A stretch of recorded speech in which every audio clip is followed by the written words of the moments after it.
I think it's role dependent. To be Mm-hmm. honest, none of us were born with gaming experience, and everyone bet on us and gave us a chance. So I really love giving people an entry in if they've got the right work ethics and the right attitude. I think that matters more than anything. Then, of course, there are some roles like, let's take, for example, casino manager or a trader.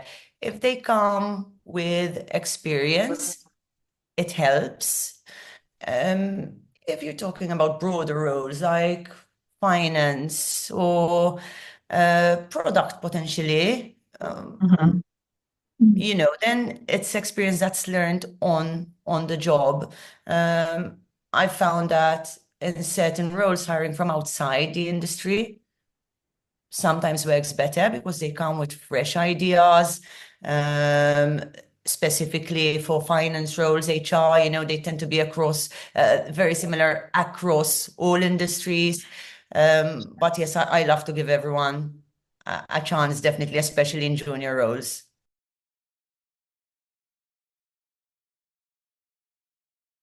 I think again, being authentic on your CV and being honest is very important. Hiring managers see through a certain CVs, and especially unfortunately now with the advancement in AI, a lot of CVs seem to be like more of the same.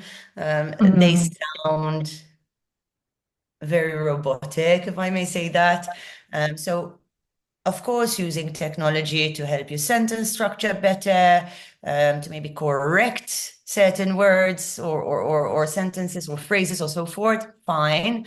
But writing down, prompting, ChatGPT to write your CV is not going to work. And within 2 minutes in the interview, the hiring manager is going to realize that this is not the person writing the CV.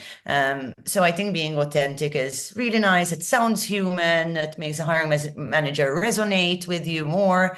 Um, Another tip is to also list if you've done, for example, voluntary work of some kind, or I don't know, part-time catering jobs while you were during your studies.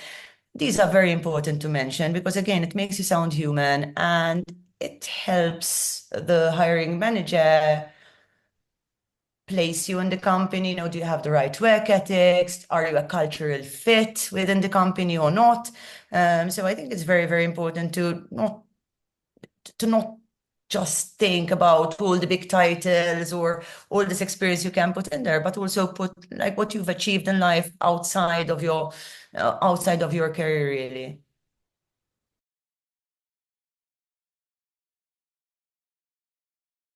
Sure. I mean, I fully agree with your statement. You need to be strategic around it. Obviously, if there's better opportunities, anyone's going to consider a better opportunity. Once I was advised, don't move sideways, move upwards, and I've stuck to that advice. Also weigh your decision, weigh your pros and cons. I would say don't just go for a move because it's a bigger salary or because the company is promising you breakfast in the morning.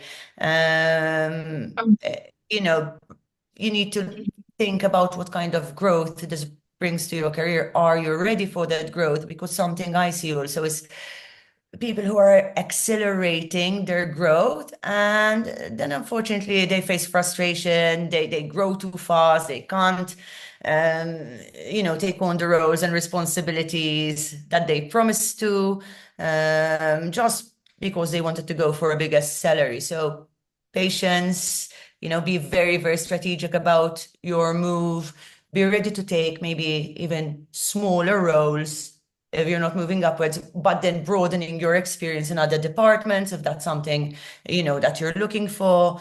Yeah, I mean, look, I've had many opportunities to work in many great companies, and I've always taken them, but they have to be for the right reasons. Always not just salary or any other perks that come with it. The other important thing when you're job hopping is to research about the company, um, maybe speak to friends or ex-colleagues who work at that company. Um, think about how you'll get on with your hiring manager. That's very important. So, you need to be able to build a relationship with your manager and have open conversations. At the end of the day, they're meant to be your mentor. So, it needs to be um, a good relationship over there between both.